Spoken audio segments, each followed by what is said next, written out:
Namun apabila saya telah mengecewakan banyak hati dari apa yang saya lakukan di masa lalu,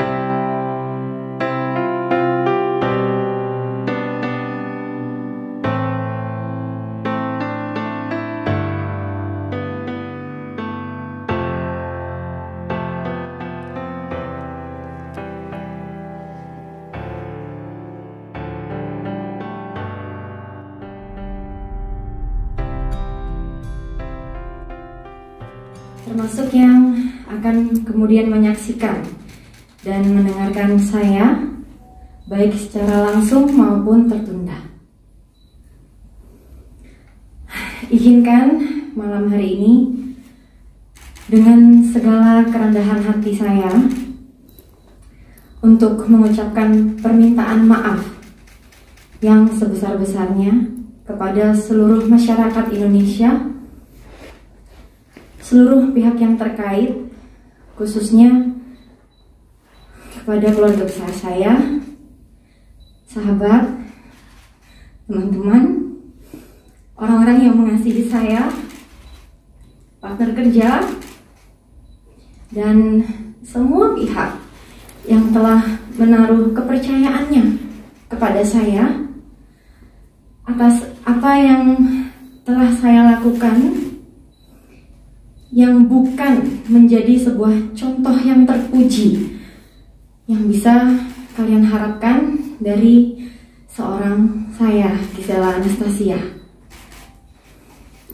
Nah, saya menyadari sebagai seorang manusia bahwa kehidupan kita seharusnya bisa membawa dampak yang positif bagi lingkungan sekitar. Namun apabila saya telah mengecewakan banyak hati dari apa yang saya lakukan di masa lalu, terutama untuk para orang tua yang anak-anaknya mungkin pernah menjadikan saya seorang panutan. Sekali lagi saya memohon maaf dengan kerendahan hati saya. Ketahuilah apa yang terjadi dan apa yang dipertontonkan tanpa seizin saya adalah bagian dari masa lalu saya dan bukan dari kehidupan saya yang baru sekarang ini. Dan saya berharap melalui pernyataan saya ini, saya bisa dibukakan pintu maaf yang sebesar-besarnya dari semua pihak, terutama sekali lagi dari yang saya kasihi, kedua orang tua saya, seluruh keluarga besar, anak saya, Gempita, Mas Gading, dan seluruh keluarga besarnya, serta Wijin dan keluarga. Dan yang terutama buat saya, ada pengampunan dari Tuhan saya, Tuhan Yesus Kristus, dalam kehidupan saya. Dijadwalkan hari Jumat tanggal 8 Januari 2021. Ya. Tanggal 8 Januari 2021. Sambil menunggu kita melengkapi berkas perkara, kita masih melengkapi alat-alat bukti yang lain. Ya, kami sedang menjadwalkan juga untuk pemeriksaan beberapa saksi ahli lagi, termasuk saksi ahli ITE, kemudian saksi ahli pornografi, dan juga ada beberapa saksi ahli pidana yang lain. Dan untuk saudara MYD sudah ngejar semuanya. Apakah hari ini ada wajib lapor? Jadi wajib lapor itu cuma datang tuh ngecek, ya, dia akan isi absen. Kita jadwalkan tadi sudah koordinasi dengan penyidik, itu hari Senin atau hari Kamis per 2 minggu sekali akan datang ke sini. Sambil kita melengkapi berkas perkara yang ada, kalau memang sudah lengkap nanti akan kita serahkan ke GPU. Cuma kan ini belum ada pemeriksaan daripada saudari GA di sini, makanya kita menunggu nanti hari Jumat nanti Mudah-mudahan kita jadwalkan pukul 10 pagi untuk saudari GA hadir untuk dilakukan pemeriksaan sebagai tersangka. Biasanya bahwa perbuatan itu direkam misalnya, itu untuk kepentingan diri sendiri, bukan untuk konsumsi publik atau diviralkan atau dihebohkan di tengah-tengah masyarakat. Dan seharusnya orang yang merekam perbuatan seperti itu harusnya sudah menyadari sejak awal nantinya akan bocor misalnya gitu, seperti itu. Entah dirinya lalai atau saat dirinya sudah tidak dalam satu ikatan rasa cinta atau kasih sayang, bisa aja dibocorkan. Sebenarnya harus berpikir seperti itu. Nah, sekarang kenyataan di tengah masyarakat kita sudah tahu adanya perbuatan seperti itu, bahkan sekarang sudah diambil tindakan oleh pihak kepolisian. Karena sudah menyangkut masalah hukum, hendaknya yang melakukan perbuatan itu siapapun juga harusnya juga harus taat hukum sebagai warga negara Republik Indonesia. Tidak boleh kita merasa bahwa kita tidak bertanggung jawab karena kita tidak mentransmisikan, misalnya seperti itu. Nggak boleh, karena faktanya terjadi ada di tengah-tengah masyarakat, diketahui banyak orang, berarti ada yang mentransmisikan. Terlepas itu sah atau tidak, ya, diizinkan atau tidak, ternyata ada pada di pihak lain kan. Kalau tadi itu perbuatan berdua, kenapa ini ada di pihak lain? Kemudian pihak lain mentransmisikan kepada publik. Nah, ini udah merupakan tindak pidana akhirnya, walaupun harus perlu proses dari pihak kepolisian untuk melakukan penyelidikan. Pertama penyidikan, begitu penyelidikan sudah memenuhi unsur-unsurnya baru masuk ke penyidikan. Kalau sudah ke penyidikan, tentu alat-alat bukti akan digunakan, ya, akan dicari, dan bahkan keterangan para pihak yang tersangka nantinya yang melakukan perbuatan seperti itu. Kemudian masih ada lagi, jika penyidik merasa kurang kuat, dia akan minta pendapat ahli dari beberapa ahli nih, ya, nanti bagaimana tergantung pada penyidiknya. Nah, dari perbuatan seperti itu semuanya, itu orang harus taat hukum, harus ngerti. Karena misalnya dipanggil penyidik kan hanya ingin mendapat keterangan apa yang dilihat, apa yang didengar, apa yang diketahui atau dialami sendiri, tidak boleh dari orang lain. Itu yang dicari atau yang ingin didapatkan dari pihak penyelidik. Di tingkat penyidikan juga tidak jauh berbeda seperti itu. Keterangan saksi-saksi itu apa yang dia lihat, dia dengar dan dialami sendiri, bukan dari orang lain.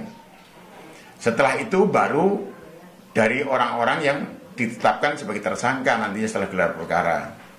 Ya, tersangka, menurut tersangka apa keterangannya, pengakuannya, nah, itu harus dijelaskan semua secara gamblang, secara detail dan terinci apa yang dilakukan, apa yang dialami, apa yang dia perbuat, apa kejadiannya. Itu semuanya ada dalam rangka proses penegakan hukum. Jadi apapun juga risikonya kalau sudah terjadi seperti ini harus tetap bertanggung jawab. Itu untuk kesadaran hukum bagi masyarakat lainnya agar tidak melakukan hal seperti contoh yang ditanyakan tadi. Ya, sebenarnya proses penyidikan ini kan panjang ya. Tidak ada yang cukup dari keterangan para saksi juga. Tentu juga pingin keterangan dari tersangkanya seperti apa, benar atau tidak. Juga penyidik apakah sudah minta keterangan ahli, seperti apa yang dilakukan itu melanggar kesusilaan atau tidak. Itu perlu, jangan sampai nanti mentah saat di proses persidangan kalau sampai naik ke persidangan. Ini semuanya untuk meyakinkan penyidik dalam mengumpulkan semua alat bukti sehingga dijalankan. Kemudian apakah ini karena alasan salah satu pihak yang belum datang terus ditanya? Tidak semudah itu. Pihak penyidik tidak akan mudah melakukan penahanan kalau tersangkanya kooperatif, terus taat pada hukum. Terlebih ancaman hukumannya misalnya di bawah 5 tahun, jadi tidak mudah untuk dilakukan penahanan. Tidak harus dilakukan penahanan, intinya seperti itu.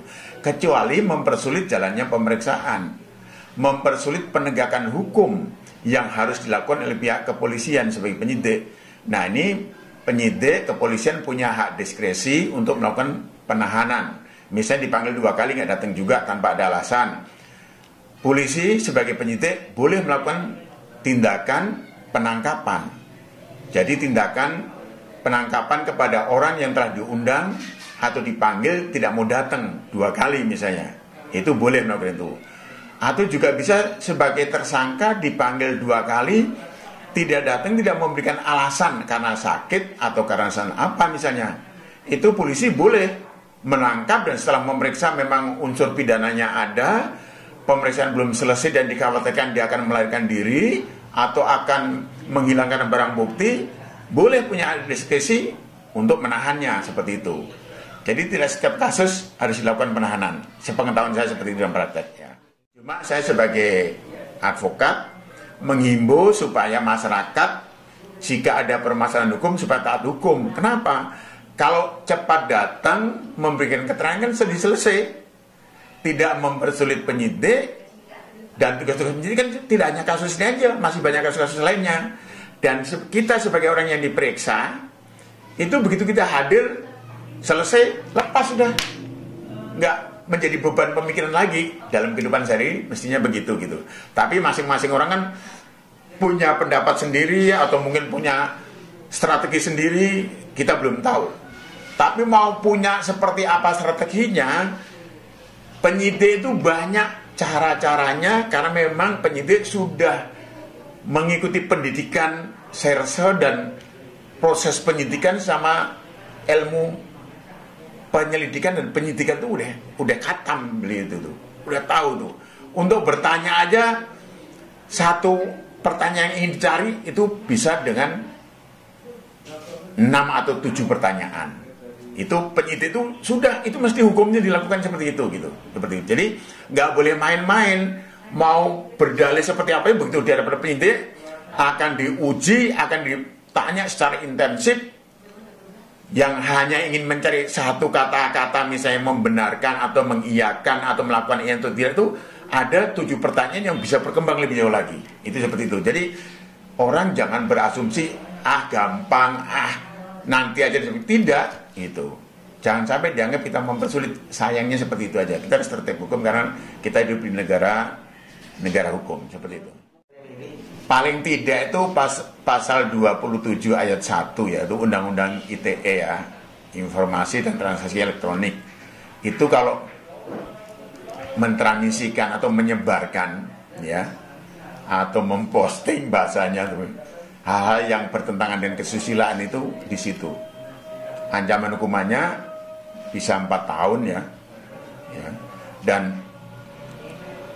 juga menyulitkan diri kita, apalagi hubungannya dengan asusila.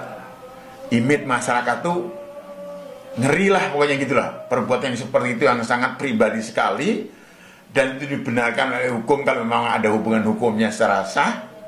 Sebenarnya kan nggak apa-apa gitu. Tapi kenapa kok itu sampai terjadi di tengah-tengah masyarakat? Ini yang sangat disayangkan gitu. Mudah-mudahan nggak akan ada kejadian seperti ini dan mudah-mudahan ini juga cepat dapat diselesaikan. Nanti hasilnya, kesimpulannya apakah dia menjadi korban atau tidak, itu adalah hasil penyidikan di kepolisian karena harus didasarkan alat-alat bukti yang sah. Minimal harus ada 2 alat bukti. Jika kurang yakin 2 alat bukti, masih bisa ditambah keterangan ahli dan pengakuan daripada tersangka juga sebagai alat bukti juga, serta petunjuk juga bisa. Jadi masih banyak hal yang tidak bisa disimpulkan begitu saja saat kita tidak melakukan penyidikan. Ya kita hanya garis besarnya aja lah, luarnya aja kira-kira seperti. Tapi sebenarnya justru proses penyidikan inilah untuk bisa menemukan perbuatannya, apakah yang bersangkutan itu hanya korban saja atau tidak. Itu harus cepat ngikutin panggilan-panggilan berkepolisian itu, jelaskan sebenarnya. Mudah-mudahan bukan karena niatnya berdua untuk melakukan perbuatan seperti yang dihebohkan masyarakat, tetapi ini karena perbuatan orang yang tanpa hak dan melawan hukum mentransmisikan atau memposting hal itu kepada luar itu. Sehingga kalau seperti itu bisa saja ini bukan dia melakukan tindak pidana. Justru orang yang tanpa hak inilah yang mentransmisikan, itu yang melakukan tindak pidana. Dia nggak gitu, walaupun dia berbuat itu. Karena apa? Tujuannya tidak punya maksud untuk disebarluaskan, umpamanya seperti itu. Itu. Tapi kan harus nanti penyidik juga nanya ahli juga, apakah benar dia ngomong seperti ini, berdua berbuat seperti ini, dia nggak bermaksud untuk ditransikan oleh orang lain ini, dia ada unsur kesengajaan atau ada nggak tindak pidana kesusilaannya, tidak. Nanti tergantung ahlinya seperti itu. Sekarang kita pertama mengikuti masalah hukumnya. Tapi apakah jika seorang anak ibunya ditahan, apakah mungkin dia dipelihara oleh ibunya? Jika tidak, maka dipelihara oleh bapaknya. Lalu kita harus lihat lagi sampai seberapa jauh kedekatan anaknya dengan bapaknya. Sudah berapa lama anak itu tidak melihat bapaknya?